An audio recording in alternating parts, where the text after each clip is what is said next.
In this video, I'll show you how to do a critical analysis with 8 separate ways in which you can analyze anything, usually a text. If you're a university student and you're writing an essay that is a critical analysis essay, don't forget to use the link in the description, which will give you these 3 principles, which I'll discuss at the end of the video, which will speed up your critical analysis essay writing a lot. But let's get started first with what is a critical analysis. So a critical analysis should demonstrate your ability to not just take things at face value, but to look a little bit deeper into things and say, well, is this person making true statements? What are the strengths of what they're saying? What are the weaknesses of what they're saying? And so on. Remember that you're not just being critical and just saying this is all bad, but you're looking at both the strengths and weaknesses. A good way to understand the concept of analysis is to look at Bloom's taxonomy of cognitive skills. So the higher up the cognitive skills, the more complex they are. So we're not just at the bottom of this taxonomy trying to remember and understand things. We're not just paraphrasing what other people have said. We're analyzing, which you can see is much further up. And to do this, we're using skills like comparing, contrasting, and especially in critical analysis, looking at strengths and weaknesses, which is kind of the basic core thing that we would want to do in a critical analysis. What are some strengths of what is being said and what are some weaknesses of what is being said? So 8 critical analysis questions that you could ask. The first one is it accurate? So let's say you've been asked to analyze a presentation by someone. You might have to look at the facts that were presented by that person and see whether or not they were factually accurate. To do this, you could look at other sources and see what other sources have to say on the topic and say, well, actually, this person's claim about this point was not true. They missed an important fact, or they only presented one version of the truth, and I found a bunch of sources that actually present different versions of the truth. So right at the beginning, we want to say, is the thing that's being presented to us in a text, in a presentation, in a video, or whatever you're critically analyzing, is it accurate?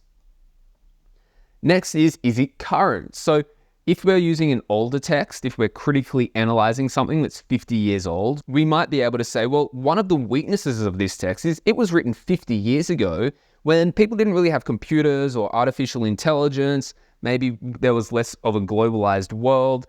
The economy wasn't the same as it is today. There are lots of things about older texts that are irrelevant now because we're in a different world today than we were in 50 years ago. So look at the age of the text, whether it's been published or updated recently. If it's older, it may be less relevant. At the same time, as a strength, you might say, well, the text I'm looking at is very new and therefore I think it could be quite relevant to me today in the current year. So continuing on currency, we're moving on to relevancy. So is it written for you and your profession? So for example, if you're a university student studying to be a teacher and you've been asked to critically analyze a text that doesn't really talk about teaching or doesn't seem to have any relevance to teaching, you can say, well, that's a weakness of this text in my context, is it's not really relevant to me. Something else you could say is, was this text written for people in my state or country or current location that I'm in, or was this written in a country on the other side of the world, about people on the other side of the world, for people on the other side of the world? Doesn't seem to have that much relevance for my life and my part of the world. You could say it was written on the other side of the world, but is still relevant, right? But we're looking at certain aspects that we could critique to see if the text is strong or weak. You could also look at the data that was cited in the text.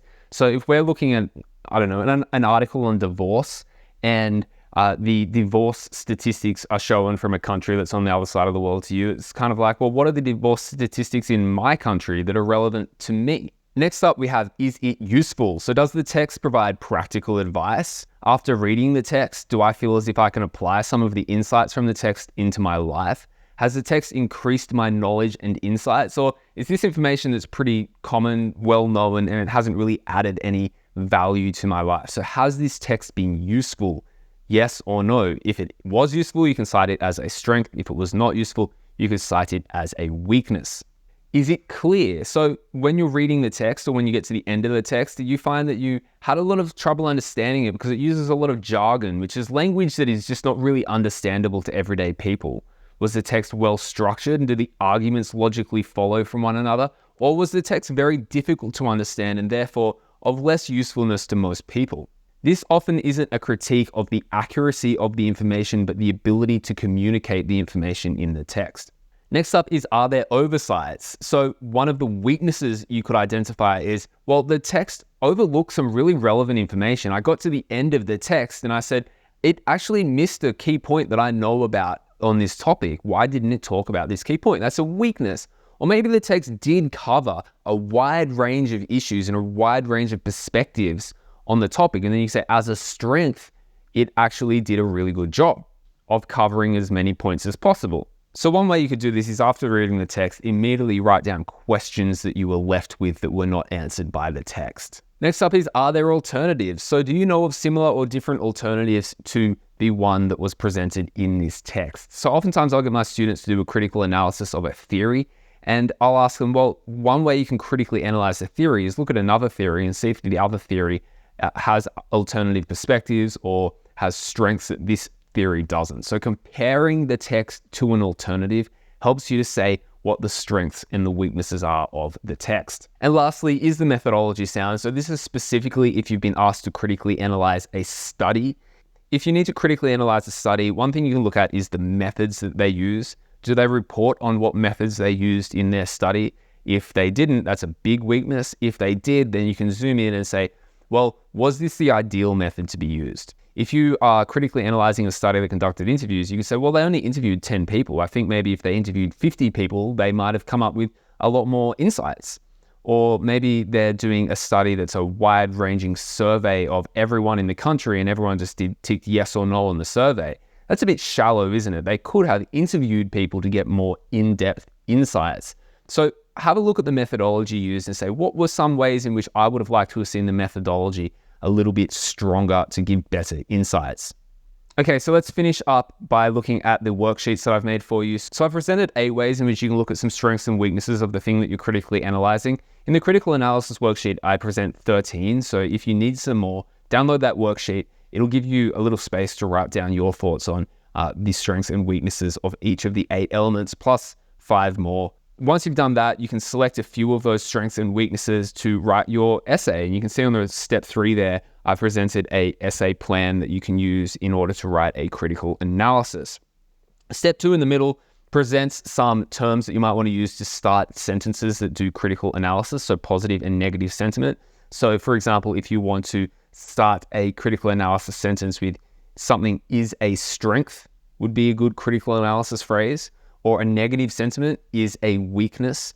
So I've presented for you 25 ways to start positive analytical sentences and 25 ways for you to start negative analytical sentences. So all of those worksheets are available in the link below. Hope they're helpful. Hope that gets you on the right track. And as always, once you finish your draft, take it to your teacher before you submit it so that they can give you some feedback, as they may have some additional points that they want you to add in your critical analysis.